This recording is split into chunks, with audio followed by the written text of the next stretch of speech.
Polluted Podcast, real talk with real people. I'm your host, Colin Garrity.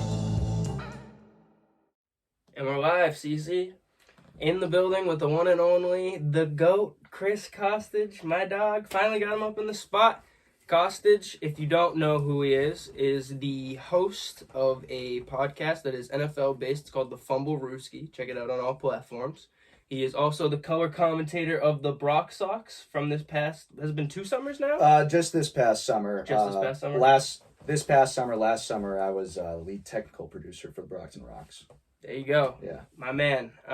Excited to get you up in here. I have a lot of questions and hoping to just get into some conversation here. It's also this man's birthday. Yeah. We got him on the pod on his birthday. The big 2-3.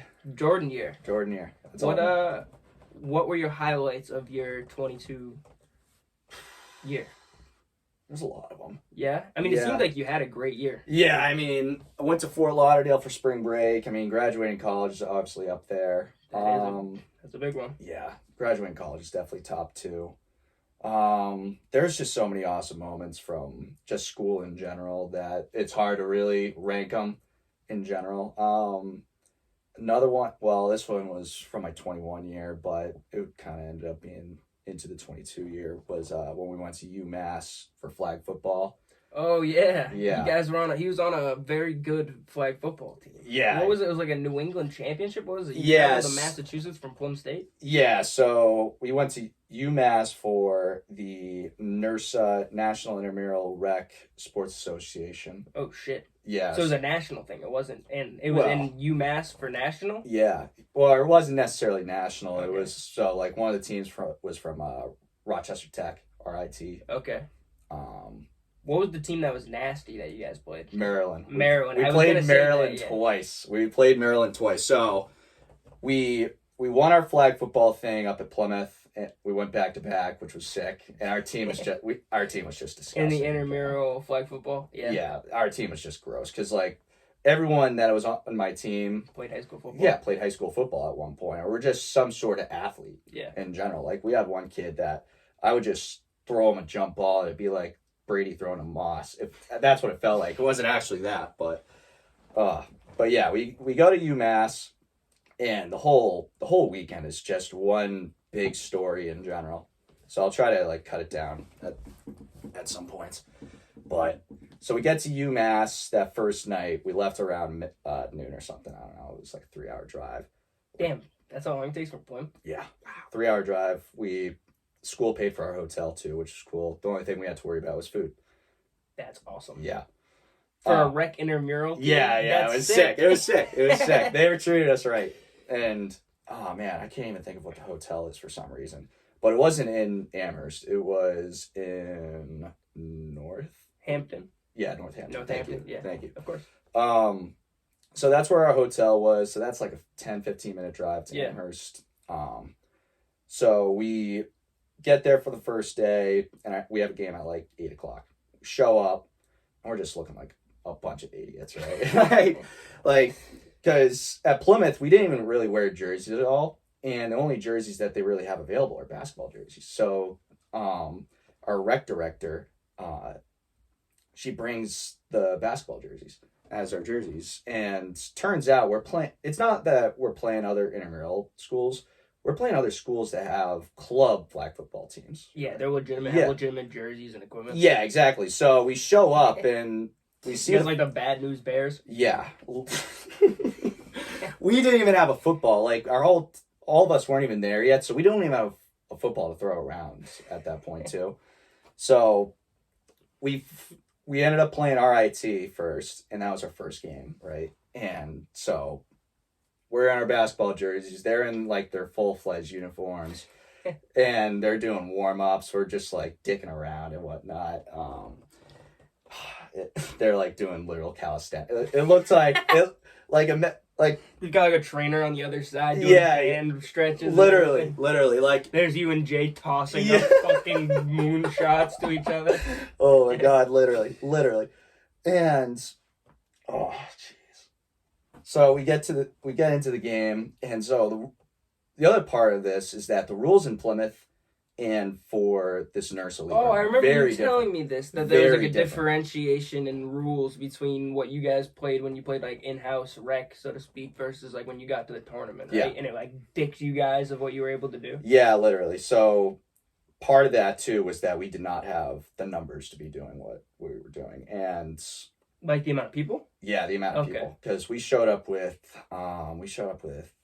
7 or 9. I forget what the actual. Is it 7 on 7? Yeah, it's 7 on 7. Yeah, 7 on 7. So we showed up with 9. What's the problem with that? Because you got these other schools that are coming in with like 20 something, 30 people. Not even that high, but they have enough to field an offense and defense and have subs. And you guys are playing both sides of the ball. Yeah, like even I had to play defense. Oh, really? Yeah. Damn. Yeah. So for those of you who don't know, Costich is a quarterback. Yeah. He slings the rock. Yeah. Pause. And Nick Hall and Jake Bremer actually ended up coming to that game too. Oh, they watched? Yeah, they came and watched the game, and that was the game that they came to. And boy, what a game for them to come to. So one of the rules that was different. So at Plymouth, you have. I can just see you like bitching and complaining about the rules to the ref. I was a hassle. We'll get to that too. But that first game, so one of the new rules was, so at Plymouth you had 4 Mississippis and then you could rush. Okay. And 7 seconds to throw. Yeah. NRSA, you have all day to throw, and they can just blitz you. They can just rush you. Whoa! So you have to have an offensive lineman essentially. Yeah. How many people can blitz you? As many as you want. Holy shit! That's kind of a wild rule. So we get the ball. That's a very big like change in what you guys play style. And the way that you block is you set a basketball screen too. You can't put your hands on. You can't put your hands on them, man. But the D line can't put their hands on you either. Jay definitely lined up, right? Oh, was he setting fucking mean brick screens? That was the other thing, is that you got these other kids, like we're not conditioned or trained to be setting basketball screens for blocks, right? And Jay's out here wearing like Rick Mahorn screens. Yeah, literally.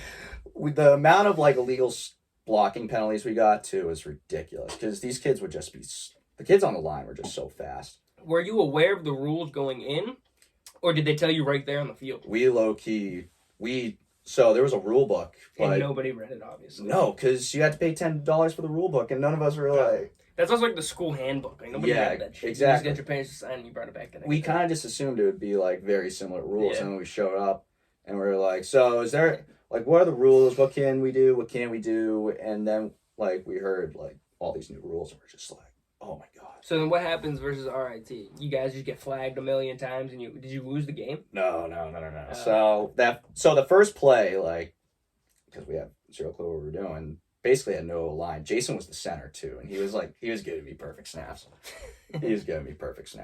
So that first play, I had like 3 guys right in my face. I just threw it into the ground. I was like, all right, we actually need a line. We gotta figure this shit out. So we go 3 and out to start, and then the second drive we actually get a stop. I think we allowed a first down, but we got a stop.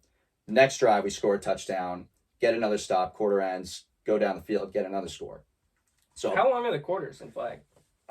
They're 10-minute quarters. Okay. Yeah, or whatever the high school one was. It was definitely longer, because at Plymouth we did 12-minute halves.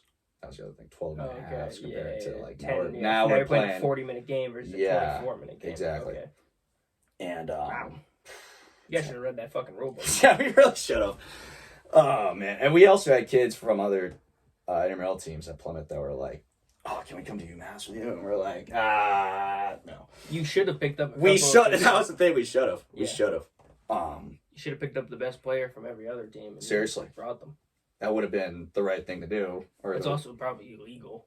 Probably, yeah. It's kind of cheating. You're not going on with the team. Anyways, continue. So now we're in the second quarter. So we get up 14-0, and they're like, "Oh, you guys have pockets?"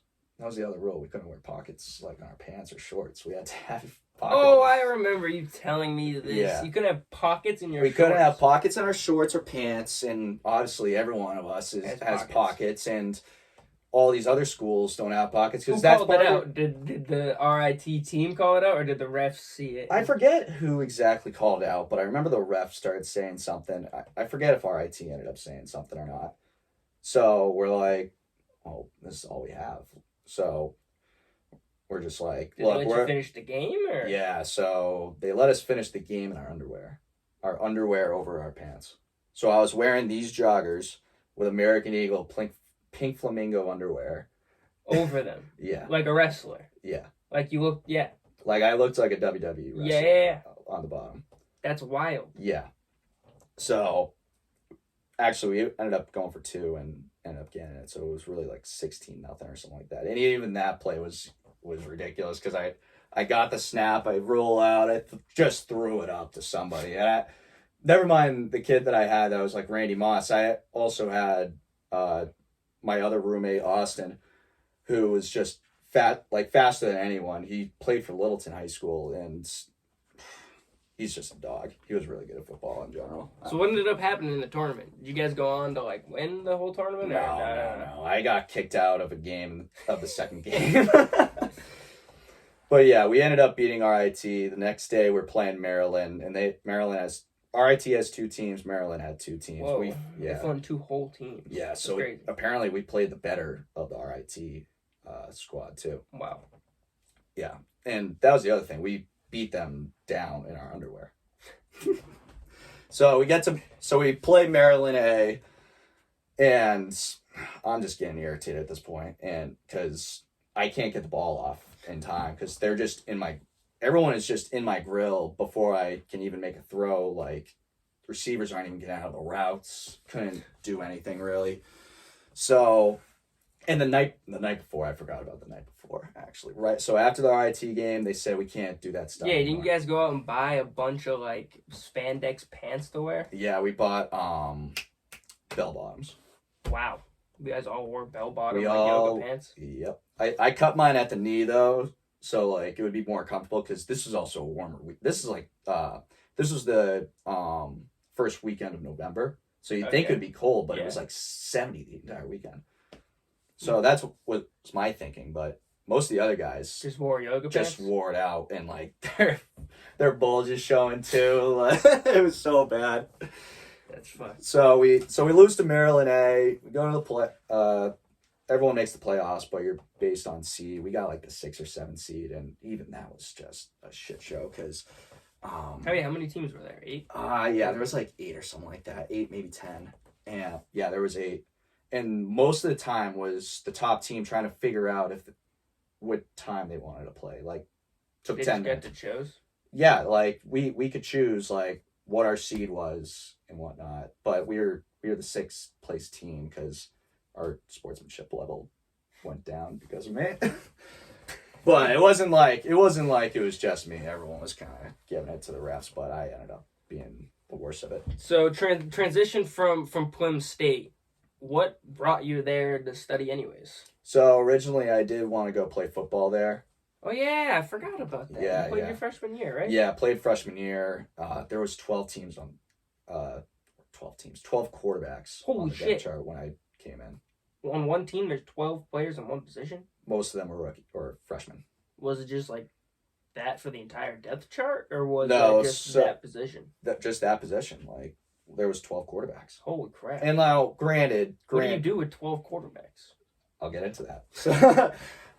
So some of the quarterbacks either left or got cut, quit, whatever. And then a couple others ended up moving positions. So there was one kid that got moved to receiver. Another kid got moved to running back.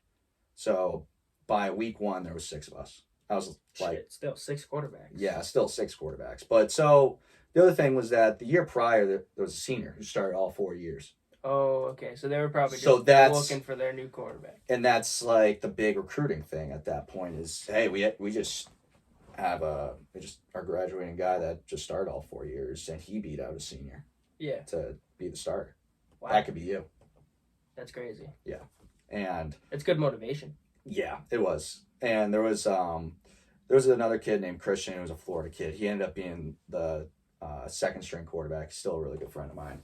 But he was second string, but everyone knew that he should have been first string. And I ended up going to this other kid that transferred in, and he ended up being the starter. But we were all just like, he's not going to last very long. Like, Christian's going to end up taking it. But he ended up starting all throughout senior year. The other kid. What happened your freshman year? So my freshman year, I was like fifth, sixth string. Yeah. I never saw time.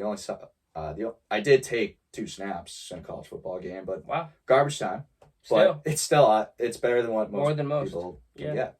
So I'll take it for what it is. Yeah, and Jason from Flippin' Chips, for you listening at home, also played collegiate ball. Yep. Yeah, you guys both played collegiate sports at Plum State. Yeah, I was able to see his first bucket too. Really? Cool. Yeah, it was. I forget what game it even was, and me, our buddy Spafford, and he wasn't our roommate at the time, but Austin, who ended up being our roommate all throughout the rest of college, we all ended up going to this game, just this random basketball game, and Jason ends up going in, and we're like, yeah, let's go, and then he gets on like a pick and roll or something, where he finds himself open in the lane, puts it in, we're like, oh, let's go. Hey, going crazy. Yeah, it was awesome. What led you to Plum State for like commentary and production? I don't really know, honestly. Like, well, they had a communication major, and they had an option for media studies. So I was like, I can. It's not the best. Like, it's not like Dean College or Emerson, but at the same time, it's what you make of it, right? So that's kind of what I was thinking of going in. And so when I finally was like, I'm done with football, which was like right after the season, we went home for Thanksgiving, and I was pretty much just set in that I wasn't coming back. I was already in that mind frame, like 3 weeks left in the season though. Yeah. I'm sure it's a little demoralizing being fifth string and just seeing 4 people above you for one position. No, like getting no practice reps. Yeah. Your only reps are practice squad reps, and even your reps are getting stolen by the top 2 strings. Taking time away from other things. That was the other thing, was the starter would take away my reps because he wanted to play practice squad. I'm like, dude, you're the starter. Like, why are you risking yourself getting hurt in practice squad? Anyway, so then did you go for football first, and then it was like the communications stuff was there, or was it you were there for communications and football was just like an extra? Yeah, I was there for communications. Football was just like the add plus, like, hey, I could go play football. Like, this is a school that is interested in me, so I'll go play ball. So yeah, and I'll get into how I actually ended up getting into it, or the commentary in general. So my freshman year, I reached out to the guy that was in charge of communications, or, well, the broadcasting department, I should say. He was in charge of the broadcasting department, and his name was Dan Salzer. I don't know why, like, I just blanked on that. He was a huge mentor of mine. For some reason, I just blanked on his name. He was a really cool dude, though. And so that freshman year, we're getting to the winter. I emailed him. I was like, hey, very interested in doing this. And he said, yeah, just kind of have you do a little tryout, send you some tape, get prepared for it. I was like, all right, cool. And that was when COVID hit. So I was in Kentucky and like saw the email that he sent, and then like the next day the world shut down. It's the worst. I know. There's so many stories like that where it's like, I was just about to, and then the next day the world shut down. I've heard it like a million times. Yeah. So, like, no sports are going on in COVID, so I can't do broadcasting at all. Can't commentate on anything that's not happening. Yeah, like, there was probably, like, 3 home games for basketball. I could have just done it at that point. You should have started doing, like, the Bob Menery stuff. Yeah, Jason was telling me I should have done that, really? Too. Yeah. Yeah, I think that you would have been really good at that. I still think you could do that. I probably could. Yeah. I mean, your own version. Yeah. You don't have to copy him. Exactly. We saw Bob Menery. Oh, really? Yeah, at Encore. We met him briefly, and Zach saw him and saw how he's very short. Oh, I can imagine. He's very short. He's like 5'6". But hold on. You look him up on the internet, and it says he's much taller than he is. Really? Yeah. Hold on, let me tell you. His Google said height. Bob Menery. We saw him at the casino. Yeah. He's in a weird little thing right now with like Full Send, right? Yeah, with Full Send. He's beefing with them. Yeah, something like that. It says here that he is 5'11". 5'11". He was shorter than I am, and I mean, I'm like... He looks shorter than 5'11" in this picture, right? Yeah, I mean, he's posing next to like a 14-year-old child in this picture. I know. But he was a nice guy. He said, "What's up?" I don't mean to be hating on him for his height, but Zach, my boy Zach, got really mad about it because he was like, "Dude, that dude's like 5'6". If he's 5'11", I'm 6'5". You know, he was getting all tight, and he started talking shit, and like, we started making fun of him a little bit, saying like he was just doing laps around Encore. Like, I didn't see him gambling at all. He was just like walking around and like just greeting everybody. Everyone was like, "Yo, Bob," because it was kind of like it was UFC weekend, so the stars were in town. You know what I mean? And then that makes sense. And then Zach was getting heated, and I started calling up. I was like, "Yo, Bob, my boy wants smoke. Yo, my boy wants beef." And everyone's like, "Yo, chill." And Bob would turn around. It was funny. But yeah. Anyways, back to so your dude gave you a call during COVID? No. At that point, you applied for the job, and then COVID happened. Yeah, and then COVID happened, so I was like, I kind of just let it be, and then during the summer, I emailed him again. I said, "Hey, very interested in doing football," and so during COVID. High school still had some games going on. Lunenburg High School. And so I did a couple games for public access. Did it? That's dope. First of all. Secondly, did it start with like Little League commentary? Were you the guy up in the box? Yeah. It kind of started with that, but it wasn't like I wanted to do that because that we were that was Little League at that point. So it wasn't a thing that I was like I want to do this when I get older. Yeah. Was it a thing where you were like, I want to do this right now, or was it you kind of dragged up into the press box to do the Little League stuff? Oh, I dragged myself up there. Yeah? Yeah, I forced my way. Because I remember as a kid at National, Mr. National, they would have like the press box, and it was like it was above the food shack, so you had to like crawl up there. Yeah, it was always super cool to be up there.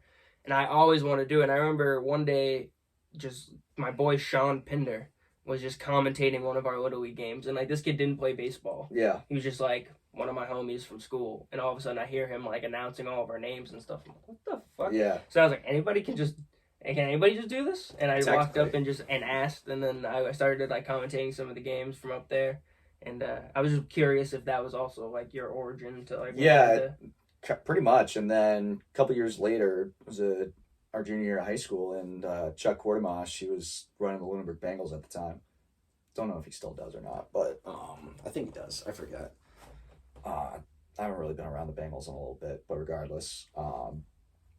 So he texts me, he's like, "Hey, we just need some volunteers for this weekend." I think it was like flag football that they needed for, and they're like, "Yeah, they just need an announcer, just like help the kids out and whatnot." I had a couple of I think Mason was down there on the field, like reffing or something like that. And it was me and Trey Tibbetts up in the box, and we're just goofing around. Like, I'm doing my thing. But Trey's also like doing his thing, just being a clown up there.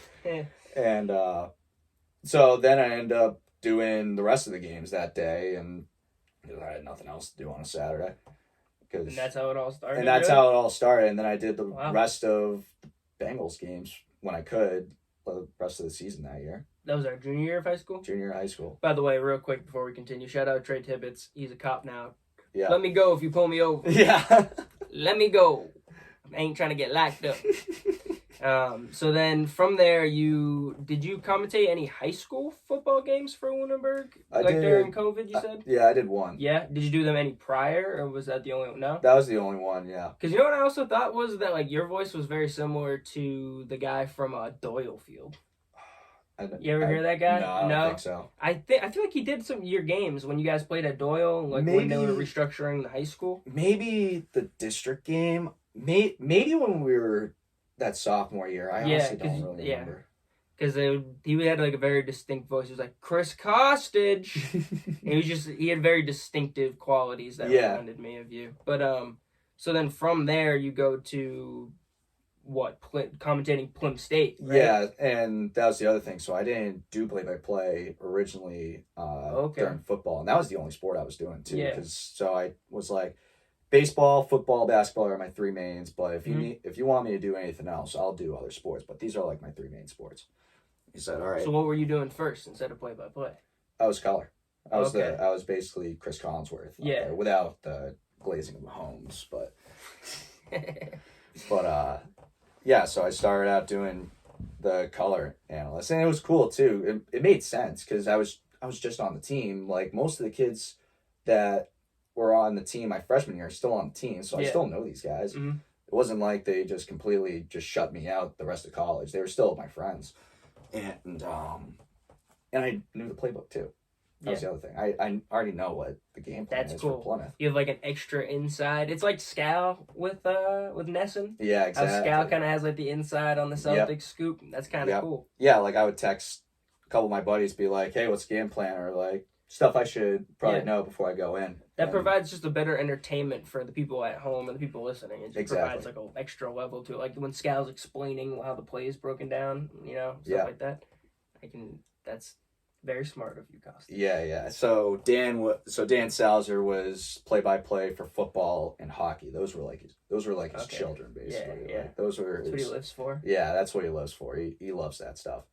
And another thing too was that his father-in-law was also was one of the coaches. Oh, okay. So you guys had like a lot of connections. Yeah. God rest his soul, by the way. He just died. Oh, yeah, sorry to hear that. Coach Deloge.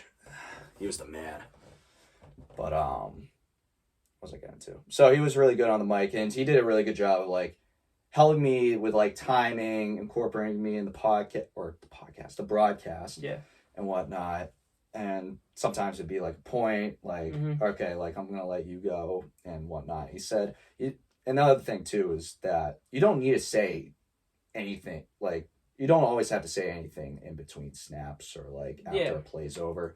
If I found something like, oh, this was really interesting on this play, like, I thought something that would be kind of insightful, then I would do something like that. Or, like, oh, this is, like, why this play didn't work, because defense is running cover 2, and you decided to go here instead of here.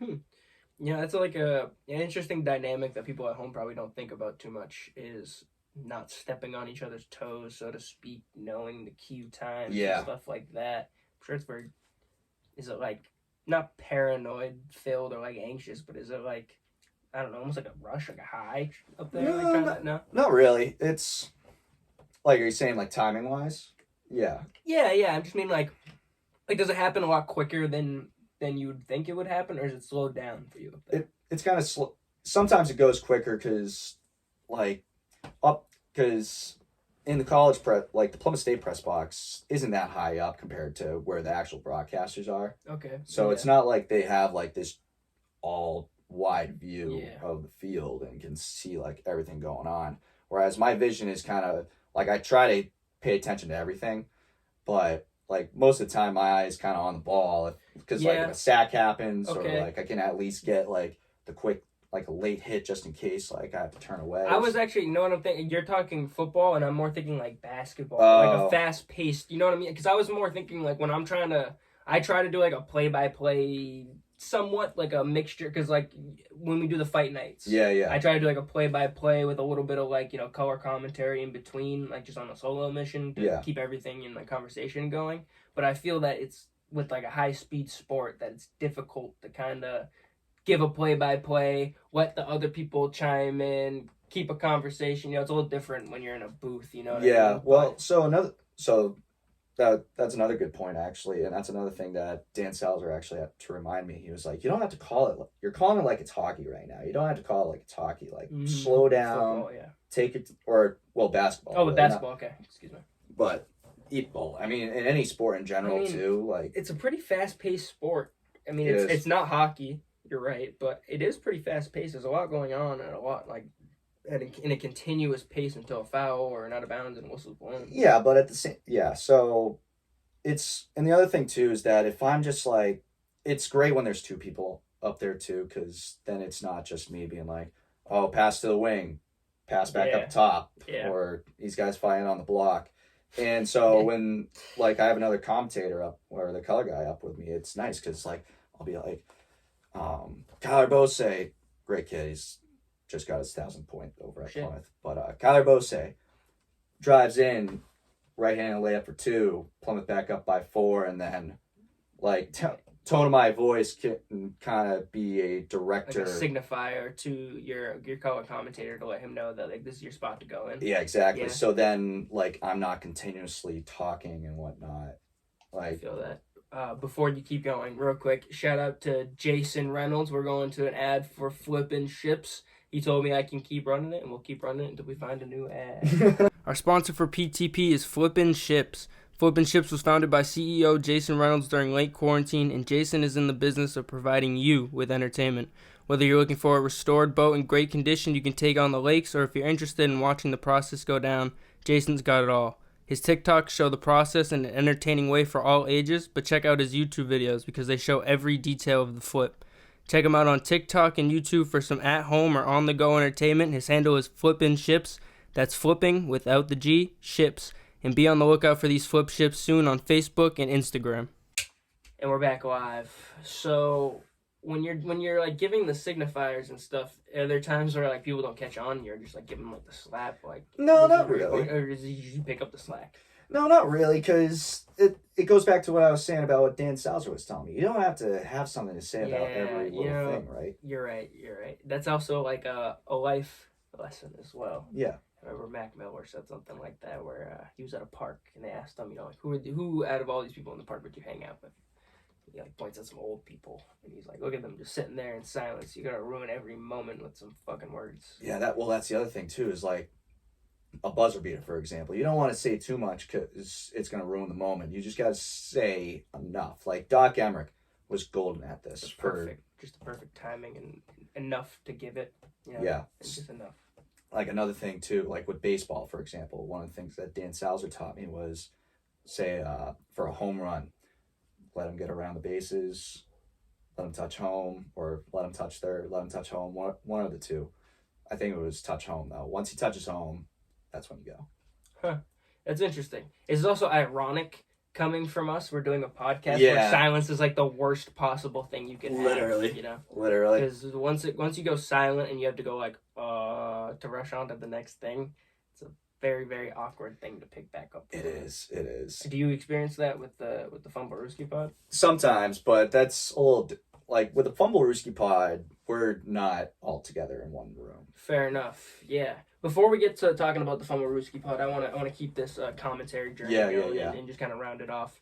So from the play-by-plays with the 3 sports, you graduate Plymouth State, and then you get the internship for the Brockton Sox? So my junior year, so at this point I also started to get into the behind-the-scenes stuff with producing and stuff. Okay. That stuff.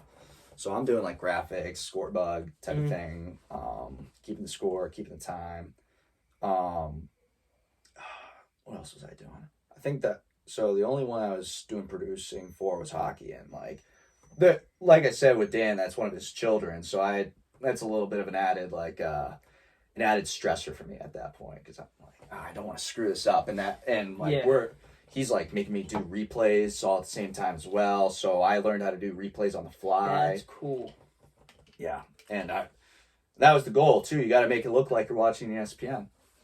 We got to get you on for the fight nights, man. That'd be sick. Would you want to? I'd be down. I'm not. I don't want to make you commit to anything, but like it would be cool to have you on as like the actual commentator. Yeah. Like we'll do one or the other. We'll pick and choose our roles when we go into it.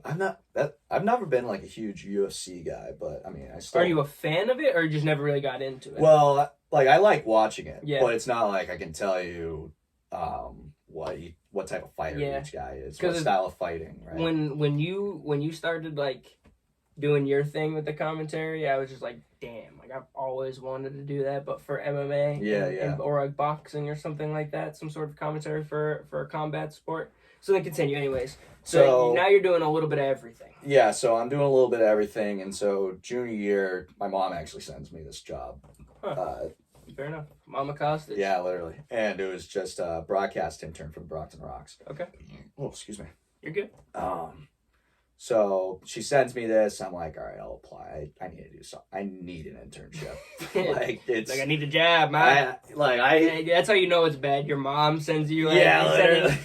Mom sending you places to send an application. She's like, get a fucking job. Because that was the one thing. That was the one thing that I never thought of, was like a small minor league team or an amateur team. Because the only thing I'd ever heard of was the Cape Cod League.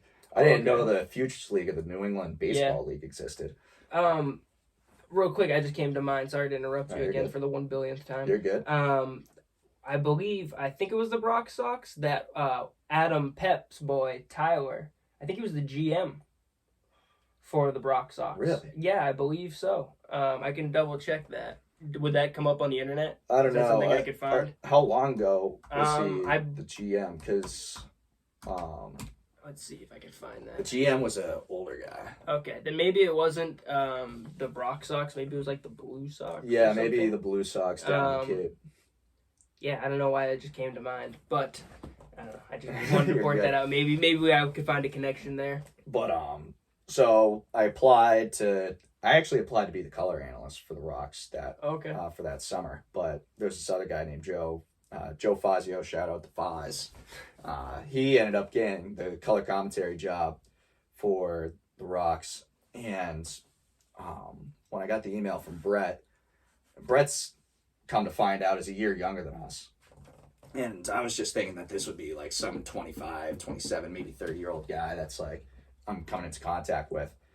And so we do the interview. So he says, color commentary job isn't up for grabs anymore, but we're looking for a lead technical producer. Would you be up for it? I was like, yeah, sure. I mean, what's your system? Blue Frame. Okay, I know Blue Frame. Okay. Is that the same system that you worked with in Plum? Yeah. Yeah.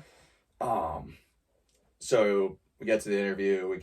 I tell him basically everything that I just told you about my journey into broadcasting. And he's like, cool. So how would you like to be the lead technical producer for the Rocks? I was like, yeah, hell yeah, man. Let's do it. But the one giveaway that I was just like, this dude's still in college, was that he was like, I was like, yeah, just getting wrapped up with finals, you know how it is, kind of thing. And he's like, yeah, I feel I'm still wrapping up over here. And I was like, wait, is he the same age as me? You're interviewing me, yeah. And that year was awesome. We should have won Broadcast of the Year that year. Were you guys nominated for it? I don't know if we were nominated for it. Okay. We definitely had to have been considered for it, but it ended up going to New Britain, the New Britain Bees, and I've seen their setup. Their All-Star game was in New Britain. It's like walking into like a Nessun studio. Really? It's insane. Okay. Yeah. Wow. So is most of like the office younger people? Yeah, for the most part. Yeah. I mean, the higher ups are more in your 30 to 40 range, but like for the most part, it is generally younger. Yeah. That's a good a way for people to start up if you're looking for jobs in that kind of sort of area. Look for like minor league teams and stuff. Yeah. I feel like that's a great place because it's not going to be a high paying job or a paying job at all, but that's where you get your experience. They don't have a lot of money. Exactly. But still, you know what I mean? Anything to build a resume. Yeah. I had this guy Sam Buck. Shout out Sam Buck. He's kind of like somewhat taking me under his wing with just like podcasting and stuff, and just like kind of showing me game when I have him over. And he came on the podcast. He was gracious enough to come on, and he's just kind of big with like the rap community, and he does a lot of stuff. But anyways, he was talking about just building a resume. Yeah, exactly. Always having a strong foundation. Anything you put on the resume is good. Yeah, and even just making the resume good and just like not having it just be like black and white. You gotta do a lot to it as well. So then what's that like calling games with or not necessarily calling games, but being part of a production team when you're doing games like Johnny Damon and like Savannah Bananas and stuff? I wasn't on for that. Oh, you weren't? Okay. No. So that was this past summer. Yeah. So last summer's big deal was that it was the Sons of the Rock. Oh yeah, wasn't it like who was there? It was Ortiz's kid, Manny's kid, Keith Folk's kid, and Keith Folk ended up basically becoming a coach, so I got to see a lot of Keith Folk, which is cool. Pedro Martinez's kid, and Gary Sheffield's kid. Wow. He's not a Red Sox player, but regardless. So Poppy's kid, Manny's kid, and Pedro Martinez's kid all on one team. Yeah. Wow. That is a pretty big ticket seller. Yeah. Especially for our area. Oh, yeah. 100%. Was it a 1 year thing? Yeah, it ended up being a 1 year thing. Well, for Manny's case, it ended up being a 1 year. And, like, he did one summer of the Rocks. And then this past summer, he joined for, like, 3 weeks and then dipped. Okay. Because that was funny because we were talking about when we met Johnny Damon. It was when he was in town. I'm sure he planned it out for like be on the Bananas and play the Brock Sox and go to the UFC event and stuff. But we saw him at the casino, and he looked a little banged up. And oh yeah, no, he is definitely looking like a 45-year-old or however old he is. But yeah, he was the nicest guy in the whole wide world. We like went outside to go meet up with people, and then we didn't see them outside, so we came back in, and when I walked back in, I was like, holy fucking shit. I'm not even trying to, like, exaggerate. Those were the words that came out of my mouth. It's like, you're Johnny Damon. Yeah. I was like, I look in the closet right there, there's a Johnny Damon jersey. I was like, no way, dude. I was like, I have your jersey in my house. And he was wicked cool, taking a picture with us. My boy Mario was like, what kind of coat is this? Yeah. You know, we were kind of drunk. We were celebrating. But Nico goes, Johnny, I didn't expect to see you. I thought you were playing for the Bananas. And I just thought that was funny. That is Having the connection to you with the Brock Sox, and then him playing the Brock Sox, and us seeing him like the next day or that day. Yeah. He was wicked nice, fun. And the funniest thing about the whole thing was that our boy Adam went to Morgan Wallen the night beforehand. I know. We were at. You were at that show? No. Oh, I'm thinking of a different. Or. When he played at Fenway? No, I'm thinking of it. No. Okay, so I think when UFC came in town, he played Fenway like that Thursday beforehand. Yeah. And then like we were in Boston for that Friday, Saturday, and Adam swore. So Adam, as you know, lives in Somerville. Did you know Somerville. That? Yeah, so he lives in Somerville with Zach and our other boy Dan Morey. Shout out Dan Morey, just beat him in the playoff for fantasy football, which I want to talk to you a little bit about football at the end of the pod. Anyways. They've been telling him all night. He's like, I saw Johnny Damon last night at the Morgan Wallen show, and Zach and Maury were like, no, you did not. That was not Johnny Damon. Like, why would he be there? They were like, no. And literally the whole night, we went out to dinner. He mentioned it again. They were like, no. And he's like, nobody ever fucking believes me. He was getting all angry. And then, so we were looking for them when we went outside. They said they were like, we're outside. We're outside of the main entrance. You ever been to Encore? No, I've been meaning to go, though. So, that would have been a good thing to bring you for your birthday. Yeah, right. We'll do it next year for your birthday. Well, I wanted to keep it simple this year. Yeah, you did. You did text it simple. I want to keep it simple. Yeah, That's exactly what you said. Anyways, there's a big tile, like, floored, flower bouquet, like, carousel. Not carousel, excuse me, Ferris wheel. And he was like, we're outside the Ferris wheel. All right, so we went out there. They were not there. They were lying to us. They weren't there yet, which is typical of like, you know, like the dad move where it's like, I'm here. There kind of thing. So that's why we walked outside. We didn't see him. We came back in. We saw Johnny Damon. We were like, holy shit. We took some pictures with him. Johnny Damon's walking out. As Johnny Damon's walking out, Zach and Adam come walking around the corner. And I was like, we just met Johnny Damon. They're like, no way. And Adam goes running and he runs over the grid. He's like, Johnny! And he's walking through the doors. Johnny turns around and he's like, I saw you at Morgan Wallen last night. It was a good show. And Johnny Damon's like, yes, I was there. I'm good. And he turns around immediately. I told you I fucking saw Johnny Damon. It was just an all-time moment to end the night. It was a whole night even saying he didn't see him. And everyone's like, no, you didn't. And then there he was. We saw him in person. That's was awesome. All-time. Yeah. And the cool thing was that he still looked the way that he did back in 04. Yeah, he did. He has the long hair and everything. He doesn't look terrible, but like it was also 3 a.m. Yeah. I was like, what? Like, why are you coming back in the casino? Like, you know what I mean? I didn't mean banged up like he looked like shit. I just mean banged up like he must have been. Oh, I thought you were talking about his dad bod that he was running. Oh, he's definitely got a dad bod too. I mean, what is he, 50 years old? Yeah, how old is Johnny Damon? Something like that. Let me get to this. So then, now that you're a free man from college and everything like that, you start up the Fumblerooski Pod. So the Fumblerooski Pod was already 200 episodes in, actually. So, oh my God! Okay, yeah. I was unaware of this. Yeah, so it was. So I was on this podcast a couple times, like 1 or 2 times already, and so the third time I come on, so it's my buddy Adam's podcast that he started up 200 episodes ago, like 2.5, 3 years ago, and he started up. He's 50. By the way, sorry. Johnny Damon's 50 years old. 50 years old. Yeah. Anyways, continue. So it was somebody else's pod already? Yeah, okay. So it was my buddy Adam's pod, and so I met him at the Rocks. He was one of the camera guys for me. So that was the other thing at Brockton was that I was basically like leading like a 4 or 5 person crew, like that was holding cameras, no headset or anything, like. I'm snapping at him, and he's over at, like, the other side of the press box holding a camera. I'm snapping at him. I was like, tighter, or something like that. Or, like, in between innings, I'll walk over to him and be like, I want you to do, like, this instead. And, like... Are you sitting in a booth where you can see all the angles and everything like that, or...? Yeah, kind of. I had like a little monitor iPad thing You could like switch in between. Yeah, I could switch cameras, and I see which camera has what. Is that blue frame?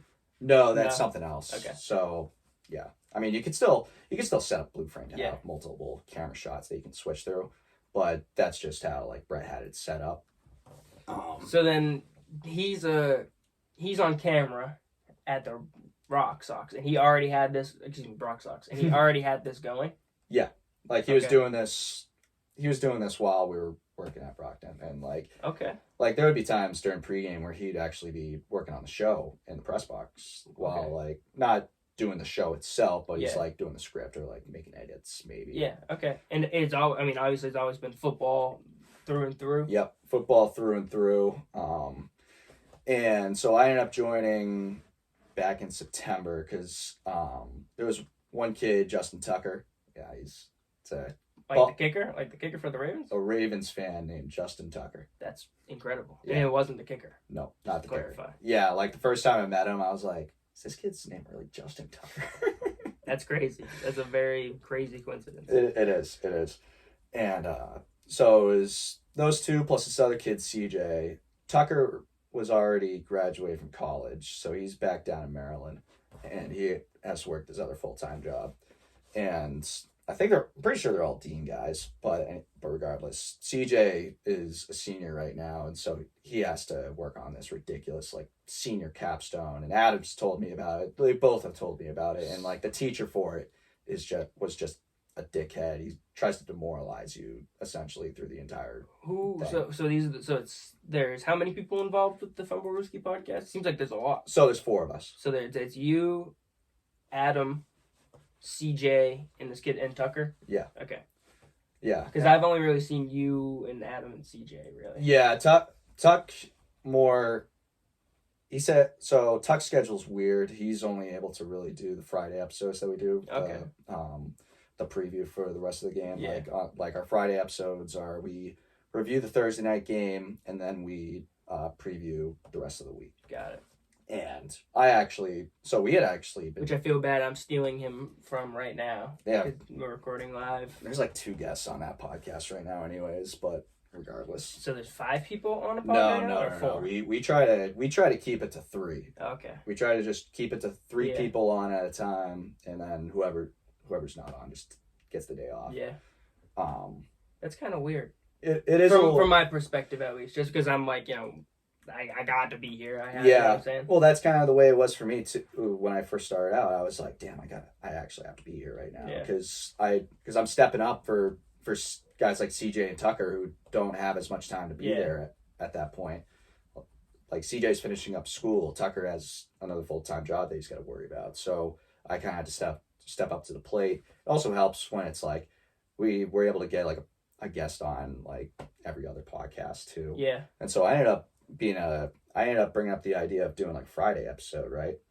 And my thing. Were you guys just doing one episode a week? Yeah, we were just doing the Tuesday episode, and the way that it's formatted is that we do 3 games. We have a Fumblerooski fan box that we post on Instagram every Monday, and it's like a general questions like, who's your MVP this far into the season? Or who has been the most surprising team through the first 5 weeks of the season? Something like that.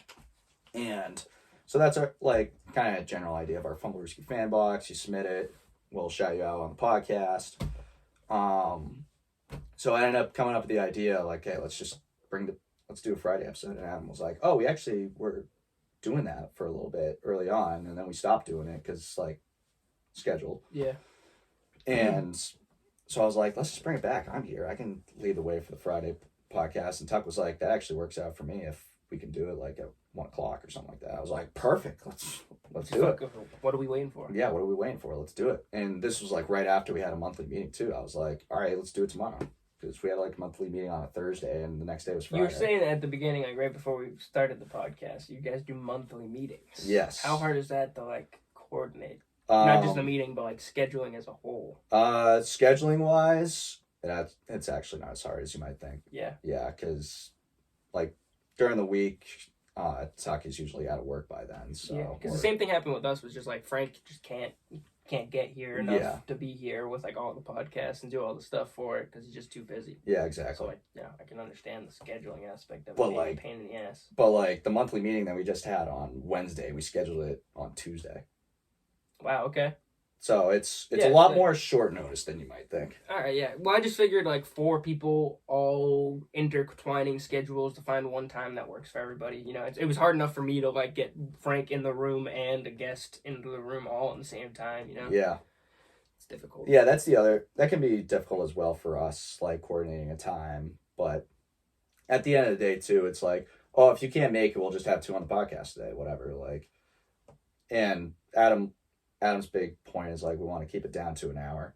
So yeah, that's kind of my goal with these too. Is always like 45 is a little short, but I like 45 to like an hour and a half is kind of the goal. It's so hard to try to like export files of any larger length. I was exporting one not too long ago up at Troy's house. We're all hanging out, and Drew Tebow was like listening to my computer roar. Like, while it's downloading the files, and he just looked at me. He's like, dude, it's just a miracle that anything gets out.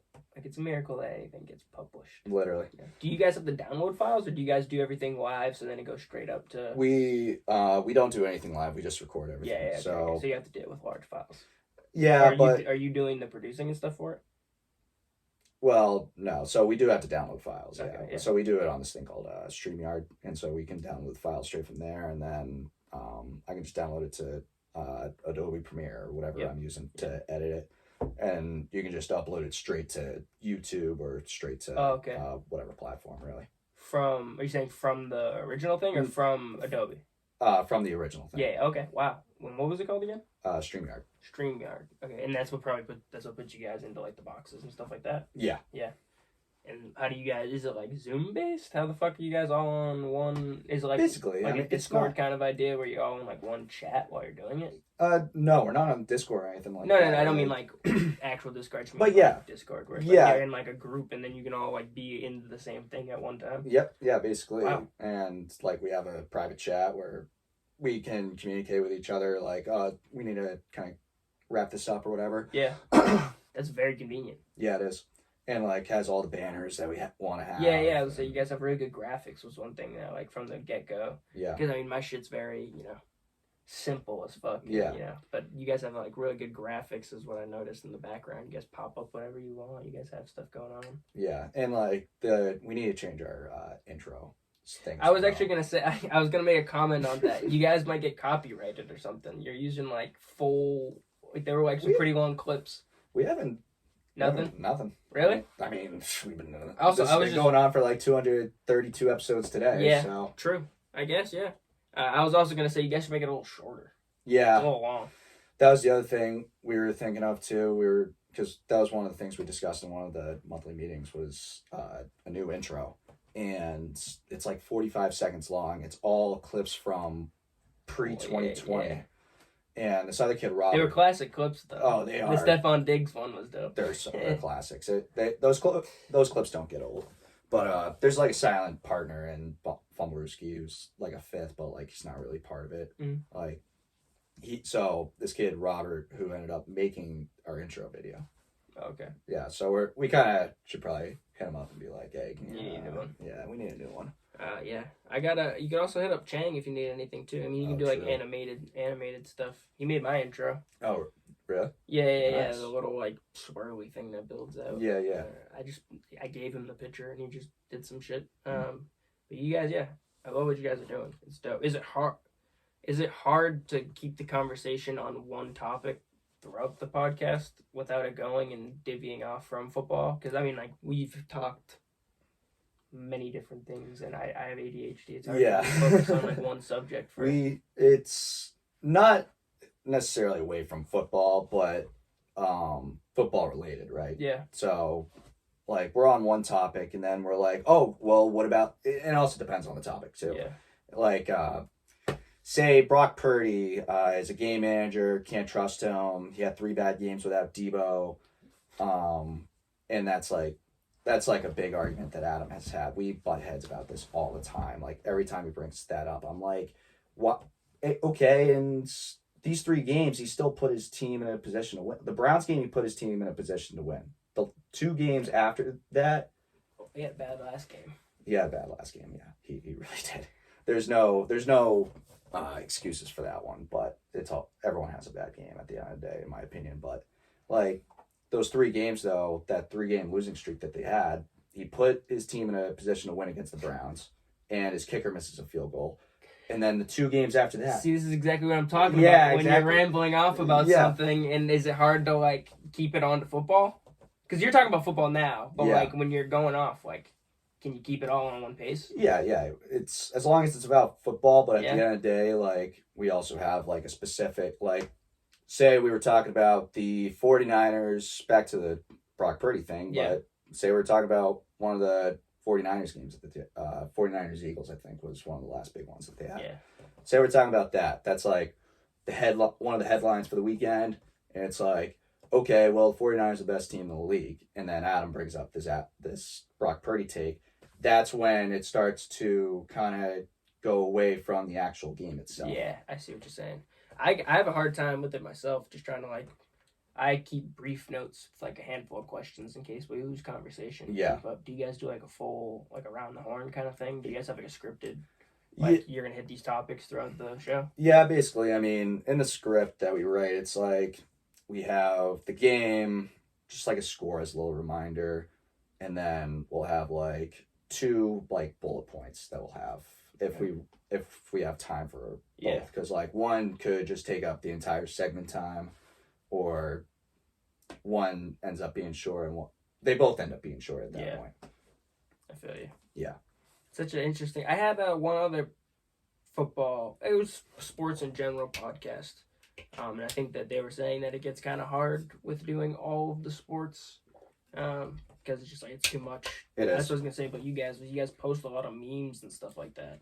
Is it hard to keep the content going every single day and being, like, trendy, so to speak, with, like, the things that are popping off in culture? Yeah, because that's the thing, is that a good example of this, I made this reel. Actually, I forgot to make this reel, and I ended up making it way too late. So it was when I meant to make it Christmas morning. It was the Ravens 49ers game. And so we did one for the Dolphins Cowboys game. We posted it on Saturday or Sunday morning.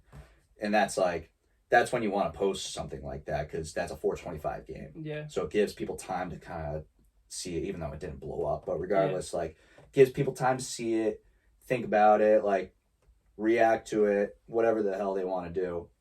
Whereas then we get to Christmas morning, it gets to like 1 o'clock, or 2 o'clock. I was like, oh shit, I forgot to make this reel. So then I take like, dude, it feels like you're missing school assignments. Yeah. Isn't it the worst feeling in the whole wide world? Yeah, it is. Because then at that point, it's like, damn, I only have so much time to like get this out now before it's not relevant anymore. Because that's how I feel right now. It ended up getting out it didn't get out till like 5 o'clock that night. And at that point, you only have 3 hours left for anyone to view it. Yeah, for anyone to view it. Yeah. I have a fight night right now. I have it, like, we went live and stuff, so it's on Instagram. People can see it. But it took me so long to because if you do an IG live, it's impossible to download it if it's an hour and a half or whatever from Instagram, because it'll just like the app will just crumble. Yeah. It'll just keep going black screened. So I had to like find a way to download it. It took me so long. Finally got it edited. Blah blah blah blah. And is that your grandma? Yeah, my grandma just called. If you want to answer it, you can answer it. Don't deny your grandma's call for your birthday. I can't. Hi, Mimi. Good, how are you? Thank you.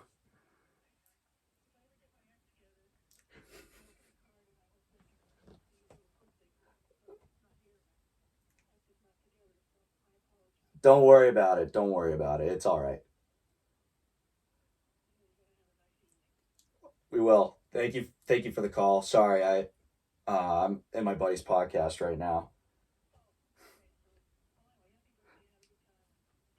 Thank you. Talk to you soon. Love you. Bye. We need more moments like that on the podcast. Yeah, right? What a sweet lady. Just calling to say happy birthday to her grandson. What a lady. Love that. So, awesome. What were we just talking about? Oh, timing-wise on the podcast. And I have a fight night now where I haven't posted it. And now I'm like sitting on it. I'm obviously going to post it, but now it's not going to be as relevant as it was last week when the fights happened. You know? Yeah. Is it just you posting the stuff, or is it all four of you collectively like working to kind of post that stuff? Kind of all of us at the same time. Like CJ is more in with like does more with the thumbnails. I mean, he'll do like some video editing, but most of the editing comes down to like me and Adam at that point. Real quick, we're just going to go to ad one more time, and then we'll wrap this up with some Super Bowl predictions. Our sponsor for PTP is Flippin' Ships. Flippin' Ships was founded by CEO Jason Reynolds during late quarantine, and Jason is in the business of providing you with entertainment. Whether you're looking for a restored boat in great condition you can take on the lakes, or if you're interested in watching the process go down, Jason's got it all. His TikToks show the process in an entertaining way for all ages, but check out his YouTube videos because they show every detail of the flip. Check him out on TikTok and YouTube for some at-home or on-the-go entertainment. His handle is Flippin' Ships. That's flipping without the G, ships. And be on the lookout for these flip ships soon on Facebook and Instagram. At least I know when I was doing, like, when Frank would do the reels, and I would do, like, the actual editing of, like, the podcast and the audio and, like, post that stuff. It does make it a lot easier. It's, like, not as I mean, I guess you don't really know because you didn't run the podcast prior, but have you had times where it's like people have picked up the slack? Yeah. Like, I mean, you guys got new people who are helping you with stuff? No, it's still just the four of us. Like, and that's the other thing too is it's hard to like get traction on a lot of these. Yeah, it is. Yeah, because TikTok hates podcast posts sometimes. They do. Trust me, I know.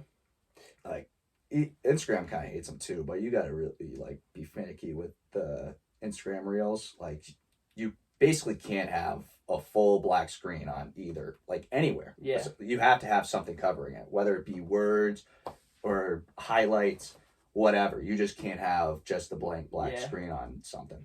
It's ridiculous. It's getting difficult to catch traction in these streets, man. Yeah. Thankfully for us, we've had some clips that have blown up. Well, you can differentiate though. Like, for me, unfortunately, I'm like a little bit stranded with like, posting clips of like this. You guys can kind of like branch out and do like memes and like post like highlight videos and. I mean, well, you're a big UFC guy, so it doesn't mean you can't. Yeah. No, I mean, we post like clips with the highlight and stuff like that. I don't mean it like that. Okay. But I just also mean like you guys we can't really post like memes. We could if I wanted to. You probably still could. I mean. Yeah. Like, but like that's not the podcast, you know what I'm saying? Yeah. You guys have like a page where you're able to like branch out. You have so many different options you can go. You guys are kind of exploring different. So you guys had that one video that popped off. Yeah, we had one. It was right after the Broncos beat the Bills or whoever they beat. They ended up turning into 5-5. So and it was the Family Guy clip of the guy about to put down the horse, and the horse takes a shotgun and is like, "Not today, yada yada, like how you like it." He's like, and he's beating the guy, So that ended up getting like 10 million on TikTok. I can't think of how many ended up getting on Instagram. Damn. But that like blew up. We even had like other content creators like stealing our stuff too, like not giving us credit. Like that's the best.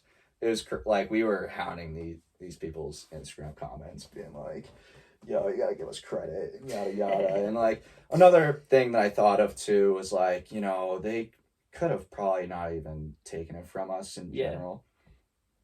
And they probably found it from someone else that's stealing from us on like Facebook or something like that. Probably. And none of us are on Facebook to even see that. You can't find the original creator of any video if it's like a TikTok thing on Instagram or whatever. It's going to be impossible to find them. Exactly. And like there was this one creator. I won't say their name out of respect, but they're one of those channels that will put like their own little like comment in the video itself too.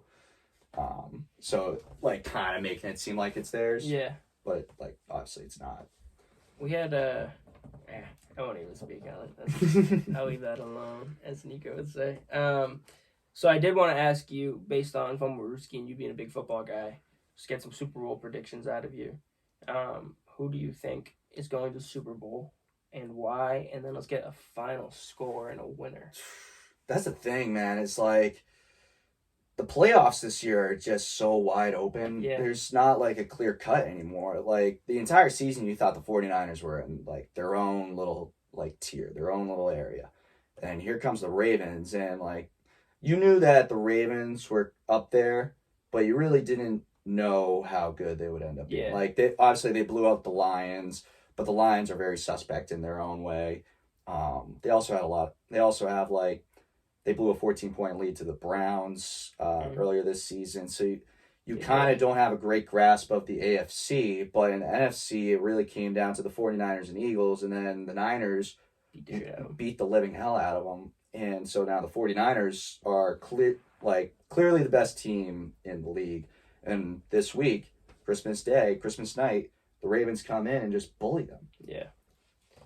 So it's my Super Bowl prediction has to be Niners Ravens. Like that's still the Super Bowl that I think is going to happen. 2013 repeat. Yeah, except it's not going to be the same score. What do you think the score will be? Not a 20-point game, that's for sure. It's tough to say.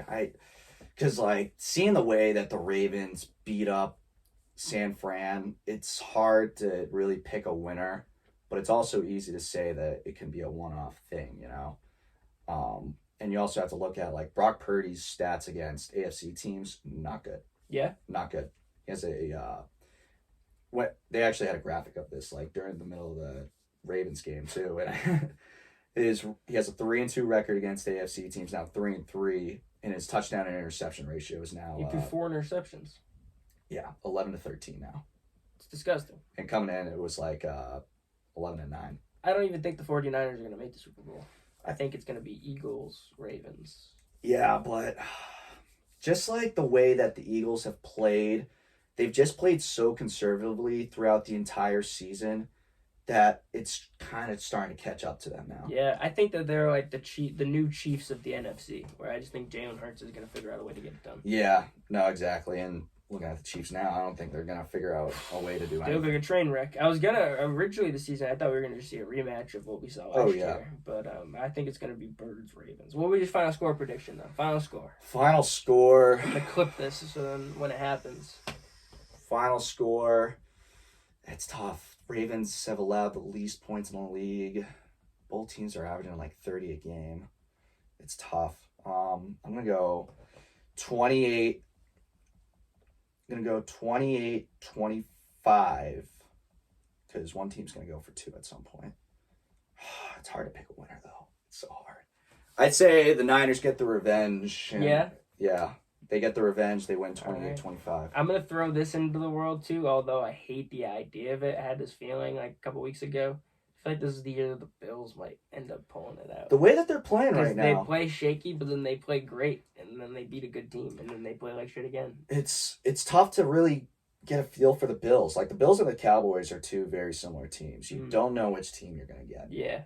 I think, just throw this out into the world for my boy Al Cook. I think we might see a Lions... Even though we're a suspect team, we might get a Lions-Bills Super Bowl. Nah. We might get it. I'm going to clip this. We're going to get this. It's going to come back, bitch in the ass, when we see this Bills-Lions Super Bowl. And the Bills win 29-17. I saw this one stat. It was the last time that the Lions and the Bills had this many wins, like this deep into the season. Like combined wins? No, like wins on each side. Yeah. Like I think the last time that the Lions and the Browns both had 10-plus wins in a season, they both met in the 1953 championship. Browns-Lions Super Bowl? I mean, the way that Flacco's playing, if he can keep those interceptions down, he might have like a ton of touchdowns in this month, like in the 5 games that he's played. But he's also thrown a lot of interceptions. And that was another thing that Tuck, who the Ravens fan, was saying. And I actually said this to him. I was like, dude, you do not want to play Flacco in the playoffs. No. That's your doomsday if that happens. This dude came off the couch with like 3 kids and just came out here and has been putting up 300, 400-yard games. But the point that he was making, though, was like Flacco also has like 9 or 10 interceptions. Already? Yeah. In 4 games? 5 games? 5 games, yeah. Because he had an interception last night. Then he also had like 3 against Houston. I mean, you're gonna blame the guy? He's coming off the couch. Yeah, no, you can't. Wins. You can't blame him. Like he's also putting his. But team you're right. In the playoffs, no-go. Especially against a team like the Ravens. Yeah, they'll capitalize on that. Falco hasn't faced the Ravens yet, right? On the Browns. Nope. That'd be a wild playoff matchup. It would. That'd be insane. And like the way that Flacco plays in the playoffs too is ridiculous. Like him and Joe Montana are the only two quarterbacks to not throw an interception in a single playoff run. Wow, that's crazy. I didn't know that. Yeah. Like in a Super Bowl winning playoff run, or like a Super Bowl winning playoff run. That's insane. Yeah. It's wild. It is wild. I'm gonna start wrapping up the podcast like this by asking this last question. What was and is your dreams? What was like your dream when you were a child, and what is your dream now? I mean, everyone's dream when they're a child or an athlete like us, you want to go play in the NFL. Okay, actually, like I need to start rephrasing this question. What was your childhood dream minus like sports athlete? That's a good question. I don't know. Or was it just always sports athlete? It was kind of always like sports athlete. I mean, I didn't really. When did you come to the realization that you may not be a like professional, like whatever? Middle school, probably. Middle school, yeah. Because like I wasn't making any all-star teams in middle school at all. Yeah. Besides like one for Babe Ruth. I made that. I made that all-star team too. And it's not like I was getting looked at it like I didn't really play AU for basketball. I knew I wasn't even that good. Did you came to the self-realization, or did somebody tell you? I kind of came to the self-realization, and like also like in high school too. It's not like I was starter all 4 years. It wasn't like I was Archie Manning or Justin Fields and whatnot. But like junior year was kind of when I realized my passion. Like when I was doing the Bengal stuff, I was like, oh, I can actually make a career out of this. And then like once I got to college, everyone was loving like the stuff I was doing. And so now the dream, while it might take like 25 years, because that's the career of a sportscaster. It's the process. Is to someday call the Super Bowl. Or at least have some sort of big time. It used to be go on ESPN, but the way ESPN is now, it kind of sucks. But not to, there goes your ESPN hopes. Yeah, right down the gutter because of a podcast. Yeah, right. No, it hasn't been. I will tear up if I hear your voice or see your face in the Super Bowl. Yeah, that would make me very happy. No, it just seems like ESPN hasn't really been like the place to really be, right? So like, it's like you see more of the best. Like Mike Breen is like one of the best commentators, and he's on ESPN. But you also have like Kevin Harlan, Gus Johnson, who are guys that are like some of the top of their game, some of the best, and they're not touching ESPN at all, right? They're on CBS, they're on TNT. ESPN got that money, baby. Yeah, ESPN has that money. They pay their commentators a lot. Yeah, they do. But like that's the thing. It's like ESPN isn't necessarily the Disney World, the Promised Land anymore. Yeah, you're right. I mean, it's still be cool to be on ESPN. Well, we live in a world where there's so many different options now. Yeah. You don't have to do that. Bleacher Report has its own thing. They're building, blah, blah, blah. It's got their own thing. You know what I mean? It's not just ESPN anymore. Barstool has their own Barstool has their own bowl game that they broadcast. That's what I'm saying. They're not the monopoly. They don't have a monopoly on the sports thing anymore. Social media has opened that up completely. It's busted like a fucking straight Moses, kind of split the seas on that for Amazon to come in. Amazon Prime. Yeah, they took over Thursday Night Football. Yep. Like just stuff like Bleacher. When I mentioned Bleacher Report, they have all the primetime games on HBO Max now through Bleacher Report, which is a social media page. Yeah, I didn't even know what the fuck that was. Yeah, I was able to watch like a couple World Series games at my girlfriend's house. Just like I was just on HBO and I saw Bleacher Report. I was like, me too. I saw that. It was like an NBA game and I was like, what is going on here? All of a sudden, this Instagram page that I've followed for like 10 years now has like all of a sudden their Sports Center. Exactly. All of a sudden they're like ESPN. Yeah. Well, Costich, I don't want to take up too much of your time on your birthday. I apologize. It was an absolute pleasure having you in here finally. We'll do this again. We got most definitely. We'll give it some time. We got to get you on the Rooski Pod as well. 100%. Anytime you let me know. I mean, you know me, I know a little bit about everything. Yeah. You know, I mean, like sports related, I don't like to sound overconfident. But sports related, I like to stay in tune. I know a little bit.